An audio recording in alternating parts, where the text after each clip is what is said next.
Who contributes to driving positive change in the culture of a school?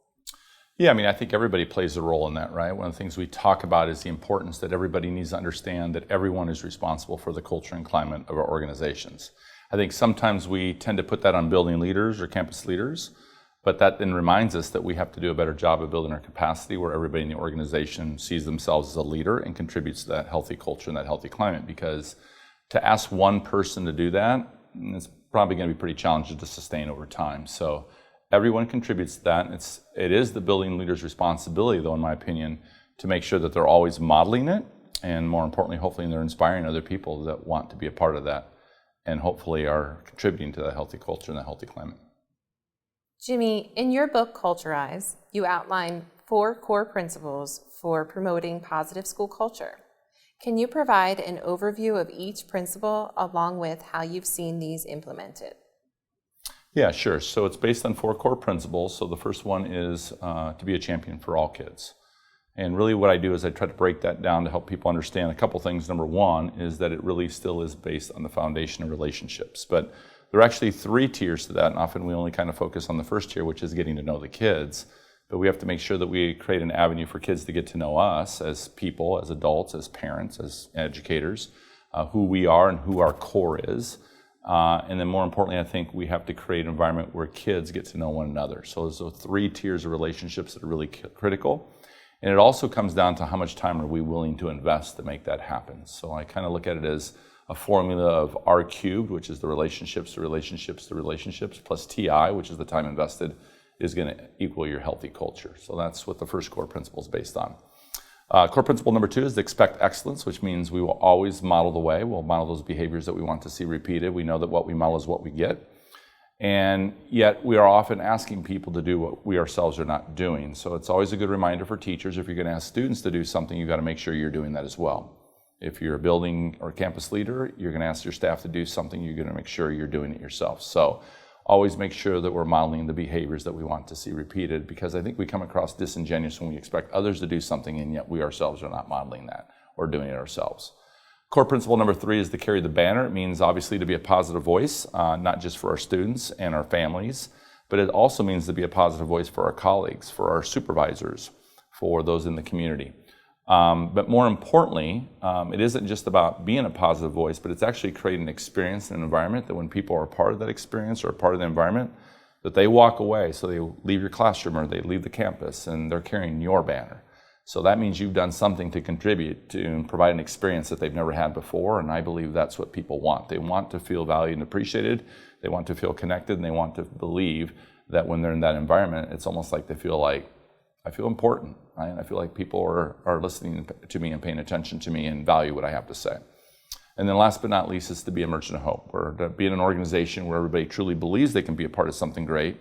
And how do we create an environment where others truly have an opportunity to leave their legacy? Because we know if people can leave their legacy, there is an effect, an impact that carries for many years, where it begins to build a culture where people truly believe they can be anything and do anything. And that's a pretty remarkable, healthy place to be. So, so those are, it's not just sharing what the core principles are, but making sure you know how to define those core principles and then be able to break it down to give people examples of what each of those core principles looks like once you begin to put it into practice in a school building or in a campus. What are some ways schools can engage all stakeholders in the process of improving school culture? Yeah, well, first of all, I think you have to have a process for that. And I think sometimes we forget that, right? That we tend to be somewhat top-down in organizations, oftentimes because of time. Oftentimes we're rushed, we're trying to do something.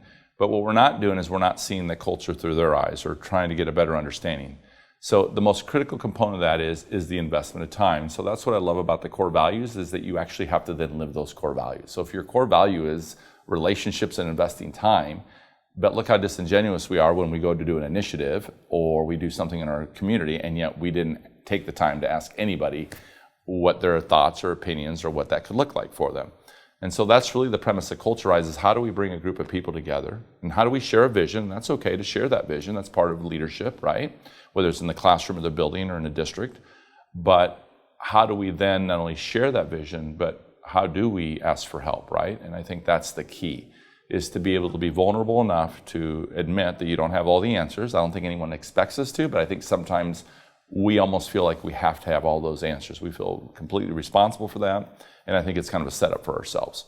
So the important thing is you create a structure, a process, or have a framework in place, because what we're trying to do is create a system where people truly believe that they have a voice, and that even one voice can make an impact. And when you can do that, that's pretty powerful. And you need to do that because, to me, that's the equity component. If you're not listening to everyone's voices or creating a structure, then the problem is you're creating haves and have-nots. Some people get a voice, some people don't. Some people have this experience, some people don't. And that's a problem when it comes to school culture. What important lessons have you learned about being a school leader that is not, but should be, taught in educational leadership courses? Well, the good news is I teach educational leadership courses, so that's an easy one for me. But the first thing we always begin with is understanding that leadership was never meant to be a committee of one. You cannot do this job by yourself. You have to build a community of leaders. So how do you invite people to lead? How do you empower people to lead? How do you motivate? How do you inspire people to lead? How do you create an environment where people want to be a part of that leadership, right? Because everybody has talents, we know that. But the biggest mistake I made personally is I try to lead by myself, and that's exhausting. At some point, there's a price to pay, and usually I tell people, yeah, your health or your family. I don't know, both of those are loser deals, so we better figure out a better way. And so what we can begin to do is then create processes and to begin to understand, because in all fairness, right, it is really hard, though, to simulate what building leaders are going to face when they walk into the building, and then now they're expected to run these large organizations and to have this variety of skill sets, and the reality is it's really hard to simulate. Even I, as a 22-year-old veteran, still struggles to simulate that, because I can tell you, but until you sit there and feel it and have the emotional, and that's probably the number one thing I learned, is the emotional toll that it takes on you to lead an organization if you're invested in it because you want to make things better for people. At some point you realize you can't fix everything by yourself. And so the idea is, so here's some examples. So I'll just run through a couple. Like when you go to school, right, to become a principal, there's no class how to run an effective meeting. There's just no class that exists, right? There's no class that exists how to even run an effective faculty meeting, how to hire for excellence, how to have a difficult conversation with an underperforming employee or underperforming student. And the same goes for teachers, the same goes for superintendents. And so what you'll learn is you have to approach it from a different lens, that you have to get it through their eyes, not just the culture through your eyes, but to really understand the impact. And I think you best do that when you get to know people's stories. So it's always important to invest that time again. And I think once you understand people's stories, I think you come at it from a different approach. But it takes a tremendous number of skill sets to be able to do that effectively. So, please discuss positive implications for students when a school climate is an intentional focus. I think probably the most important thing is I think every kid, again, they want to feel connected, right? They walk into a school, and oftentimes kids at young ages are more connected than they are as they go through the system. But a lot of that, I think, revolves around just the fact that kids lose confidence, right? At some point in their career, they begin to lose confidence. And when they lose confidence, they no longer feel capable. So how do we help kids feel connected? So here's just a simple example. So take student leadership, for example, okay? So like I believe principals, here's another one based on your last question, but here's something you don't think about. But in my opinion, principals have 3 teams they have to build. They have to build their office team, which is usually their secretaries, administration, anybody that's in that main office. That's one team. The second team they have to build is like a building leadership team, right? You have to have a building leadership team, in fact, to help you lead the organization. And how do you empower these people to truly believe they have a voice?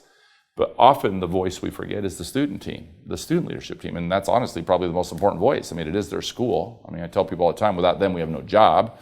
So I think we forget that. So take it from that perspective. Now, most schools today have some sort of government-led student leadership team, student government, student council. But if you think about that, in order to get in, you've got to get voted in. But what happens if you don't get voted in? Well, now we have students who are walking the halls every day, who wanted to be a part of something, who wanted to contribute to something, who had these leadership skills. They don't get voted in, and now they're walking the halls, and oftentimes there's no place for them. So we have all this talent walking around the schools, and yet they don't feel like they have a voice. So then how do we create a structure, a process, a system where every kid really has a voice? So one example of that would be something like RSVP, which is a program, a national program through our National Organization of Secondary School Principals, and it stands for Raising Student Voice and Participation. So through that, you can actually create a system where every kid truly actually has a voice. You can do that through advisory, through homeroom, But the cool part about it is you can generate student facilitators who lead all that, right? Who lead that. So they're empowered because they're developing their soft skills as well. We have to remember the change comes from the bottom up. It's through the student voice. And if kids don't feel like they have a voice, then what ends up happening is we end up getting students that are disenfranchised, students who don't feel connected, students that are apathetic, things are never going to get any better, they're never going to change, the adults always ruin everything, it's the no fun school, whatever you want to call it, right? But that's because we don't have a process in place to gather that information. So here's a suggestion I would recommend to all principals. Create a student leadership team that you don't have to be elected into it. Create a process that you're meeting with those students on a regular basis, not only yourself as the principal, student lunches, an advisory group, but then figure out a system how you're going to go to the masses, usually through advisory and homeroom and those types of things. What's that structure going to look like? How are you going to train? How are you going to select, right? How are you going to set those agendas? What's that going to look like? But what's that process? So one recommendation would be maybe think of 4 areas, and this is what I learned, that any issue brought forth by a student will actually fit one of these 4 areas. Number 1, academics. Number 2, school policy. Number 3, facilities. And number 4, school culture and climate. And when you begin to talk to students and listen to their voice, their concerns, the things they think are going really well, are going to fit in one of those 4 categories. And when it fits in one of those categories and it's something that they don't like or something that they don't feel empowered to do, then create a process to empower them to make it happen. And that's, in my belief, in my experience, golden.